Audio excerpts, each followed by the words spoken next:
శ్రీమాత్రే నమ. జయ గురు దత్తాత్రేయ నమ.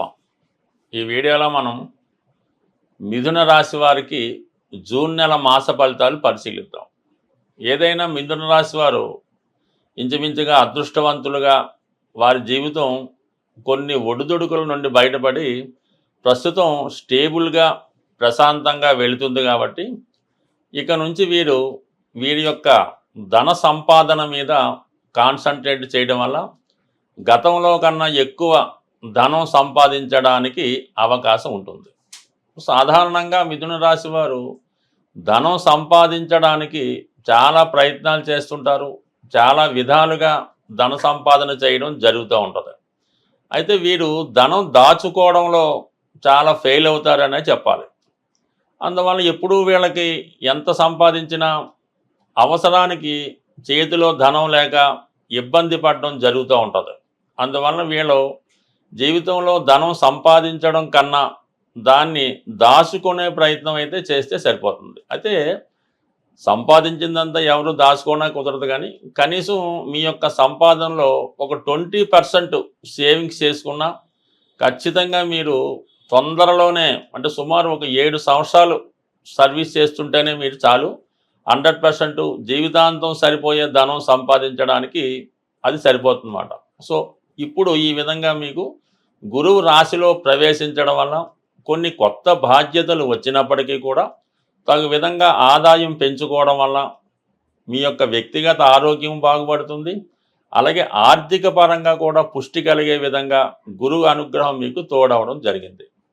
అయితే ఈ నెలలో మనకి ప్రత్యేకంగా ధనాన్ని ఇచ్చే గ్రహం శుక్రగ్రహం. శుక్రుడు సహజ ధనకారకుడుగా, పంచమాధిపతిగా, వ్యయాధిపతిగా ఉన్నాడు. అంటే పంచమ అన్నది ఇండిపెండెంట్గా మనం తీసుకోవాలి. 5వ స్థానం అన్నది మీలో ఒక నాలెడ్జు, మీ యొక్క తెలివితేటలు, మీలో ఉన్నటువంటి ప్రతిభ, విద్వత్తు చెప్తూ ఉంటుంది. అలాగే మీ మానసికంగా మీరు ఏదైతే పెంచి పోషిస్తూ ఉంటారో ఒక వ్యాపారం అనుకోవచ్చు, దానివల్ల, అలాగే మీ యొక్క సంతానం వల్ల, ముఖ్యంగా శుక్రుడు 5లో ఉన్నప్పుడు మీకు స్త్రీ సంతానం ఉంటే వారి ద్వారా మీకు భాగ్యోదయం అయ్యే అవకాశం ఉంది. అంటే మగపిల్లలన్నా పర్లేదు, ఏదన్నా సంతానం యొక్క సహకారం, వారి యొక్క సలహాతో మీరు అభివృద్ధి చెందడానికి కారణమవుతూ ఉంటుంది. లాభస్థానంలో శుక్రుడు తన కారకత్వాల ద్వారా, అంటే భార్య ద్వారా, స్త్రీల ద్వారా, తల్లిగారి ద్వారా, అలాగే మీలో ఉన్నటువంటి తెలివితేటలను సంపాదన పెరుగుతుంది. అలాగే ఎంటర్టైన్మెంట్ రంగంలో ఉన్నవారు కానీ, ఫైనాన్స్ రంగంలో ఉన్నవారు కానీ, అలాగే సాఫ్ట్వేర్ రంగంలో ఉన్నవారికి అనూహ్యంగా వారి యొక్క ఆదాయం పెరుగుతుంది. ఈ సమయంలో మీరు ఏదైనా ఇంటర్వ్యూకి సెలెక్ట్ అవ్వాలన్నా, కొత్తగా మిమ్మల్ని ప్రజెంట్ చేసుకోవాలన్న అనుకూలంగా ఉంటుంది. ముఖ్యంగా టీవీ, మీడియా, సినిమా రంగంలో ఉన్న వాళ్ళకి, ఎస్పెషల్లీ సినిమా రంగంలో టెక్నికల్ రంగంలో ఉన్న వాళ్ళకి, యానిమేషన్ అవ్వచ్చు, డైరెక్టర్స్ అవ్వచ్చు, ముఖ్యంగా రైటర్స్ అవ్వచ్చు, వారికి మంచి అవకాశాలు రావడం జరుగుతుంది. గతంలో మీరు తయారు చేసుకున్న మీ ప్రాజెక్టుకి ఇప్పుడు గుర్తింపు రావడం వల్ల అనూహ్యంగా దాని యొక్క ప్రతిఫలం మీ సమయంలో పొందడం జరుగుతూ ఉంటుంది. ఎస్పెషల్లీ మీరు ఇప్పుడు ఏదైనా మీ యొక్క రంగాన్ని, అంటే మీ యొక్క ప్లాట్ఫారాన్ని మార్చుకోవడానికి శని భగవానుడు చాలా అనుకూలంగా ఉండడం జరిగింది.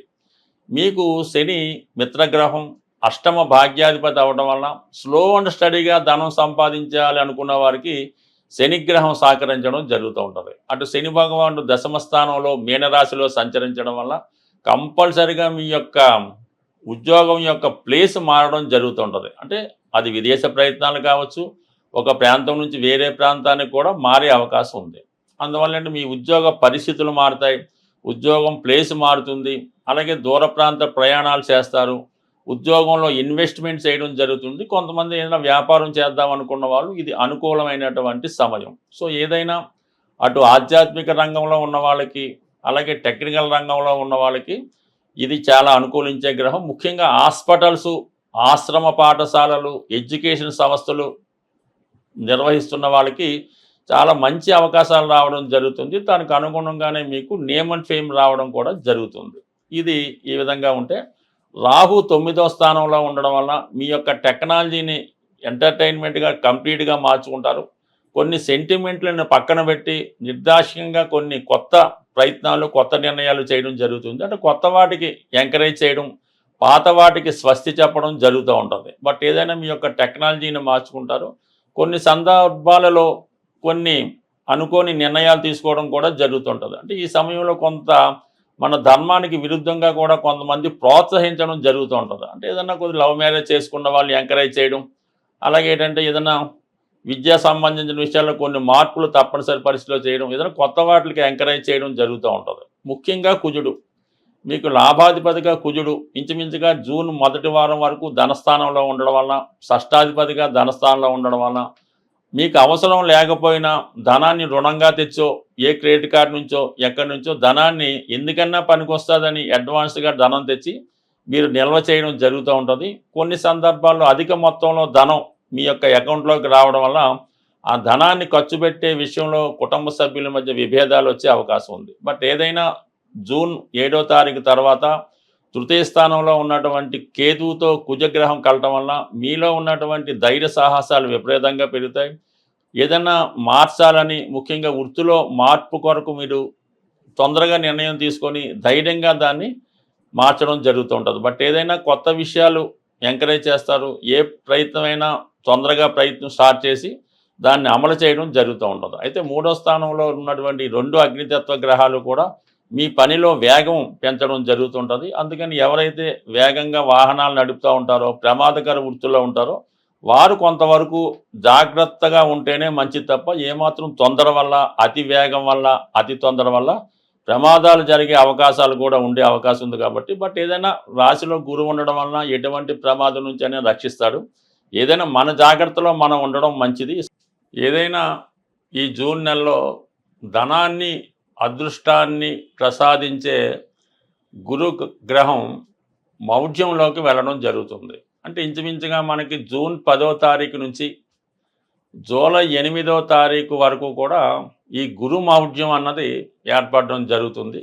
దాని శుభకార్యాల మాట పక్కన పెట్టిన మనీ రొటేషన్ అన్నది చాలా వరకు తగ్గిపోవడం జరుగుతూ ఉంటుంది. ప్రతి ఒక్కరికి కూడా ఆర్థిక పరమైనటువంటి టైట్ ఏర్పడుతూ ఉంటుంది. అంటే సమయానికి మనకి రావాల్సింది రాకపోవడం జరుగుతూ ఉంటుంది. సో ఏదైనా ఏ గ్రహమైనా మనకి అనుకూలమైనటువంటి ఫలితం ఇవ్వాలంటే ఆ పరమేశ్వరుని యొక్క అనుగ్రహం తప్పనిసరిగా ఉండాలి. అంటే శివుడు అభిషేక ప్రియుడు అవడం వల్ల శివునికి ఈ సమయంలో మనకి ధనాన్ని ఇచ్చే కొన్ని పరిహారాలు తెలుసుకుందాం.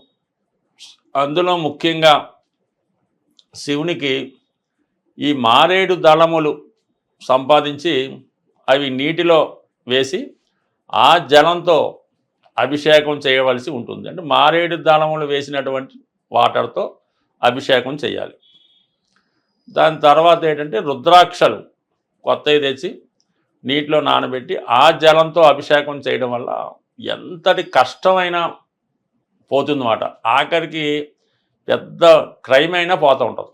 దాని తర్వాత జనరల్గా ధనం కొరకు చెరుకు రసంతో అభిషేకం, లేదా ఆవు పెరుగుతో అభిషేకం, లేదంటే అరటిపళ్ళు గుజ్జుగా తయారు చేసి వాటి యొక్క అరటిపళ్ళు యొక్క పానకంతో అభిషేకం చేయొచ్చు. దీని తర్వాత ఏంటంటే లక్ష్మీ అమ్మవారికి శుక్రవారం రోజు ఎరుపు రంగు పూలతో అలంకరించి పూలదండ వేసి మరి చలిమిడి, వడపప్పు, పానకం నైవేద్యంగా పెట్టి ఈ ప్రసాదాన్ని ముత్తైదువులకి, కన్య పిల్లలకి, 12 సంవత్సరాల లోపు పిల్లలకి మీరు వాళ్ళకి ప్రసాదం ఇవ్వటం వల్ల, అంటే ప్రసాదం అంటే ఏదో కాకుండా సంతృప్తికరంగా ఒక ప్లేట్లో చక్కగా ఈ వడపప్పు, సలివిడి, పానకం వేసి హ్యాపీగా తినేలాగా పెడితే కంపల్సరీగా మీకు ఆ ఫలితం రావడం జరుగుతూ ఉంటుంది. అలాగే మన గృహం ఇంకా ఏదైనా మీ యొక్క జాతకాన్ని సంపూర్ణంగా క్షుణ్ణంగా తెలుసుకోవాలి, అలాగే మీ యొక్క జీవితాన్ని బాగుపరుచుకొని అటు మీ యొక్క సొంత గృహాన్ని, అంటే నివసిస్తున్న గృహాన్ని, అలాగే మీ యొక్క జాతకాన్ని ఏమైనా లోపాలు ఉంటే సరి చేసుకొని మీరు అదృష్టవంతులుగా మారాలంటే మీకు తెలుసున్నటువంటి జ్యోతిష్కులు ఎవరైనా ఉంటే వారిని సంప్రదించి వారు చెప్పింది ఫాలో అయింది. లేనప్పుడు ఇందులో ఇచ్చినటువంటి ఫోన్ నెంబర్లో మమ్మల్ని సంప్రదించడం వల్ల కూడా సాధ్యమైనంత వరకు మాకు తెలిసిన పరిజ్ఞానం ప్రకారం మిమ్మల్ని అదృష్టవంతులుగా మార్చే ప్రయత్నం కూడా చేసే ప్రయత్నం జరుగుతుంది. స్వస్తి.